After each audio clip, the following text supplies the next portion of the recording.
ማዱሮ ቬንዙዌላ 5000 የሩሲያ ሰራሽ ኤግላኤስ የአየር ሚሳኤሎች እንዳሏትና ሀገሪቷን በሚገባ ለመከላከል ዝግጁ መሆናቸውን ተናግረዋል። በአሜሪካ ማዕቀብ የተጣለበት የሩሲያ አውሮፕላንም በካራካሽ አርፏል። ይህ ተግባር ደግሞ ሞስኮ የማዱሮን መከላከያ ማጠናከሯንና ድጋፍ ማድረጓን ያረጋገጠ ሆኗል። የዋሽንግተን ስትራቴጂ ግልጽ ነው። ጫና መፍጠር፣ በጥቃት ማስፈራራትና የቬንዙዌላ ጦር ወደ ማዱሮ አፈሙዙን እንዲያዞር ማድረግ። ግን እስካሁን ድረስ የቬንዙዌላ ህዝብና ጦር ሰራዊት እንደ ሊቢያ ህዝብና ጦር በቀላሉ አልተበገሩም። ከሀገራቸው መንግስት ጎንም በበለጠ ቁርጠኝነት ቆመዋል።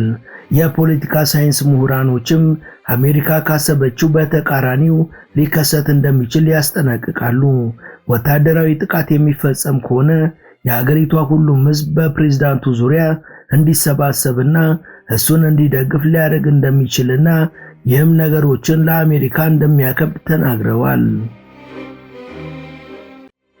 ሙሉ ታሪኩን በመሿለኪያ ቲዩብ ያገኙታል።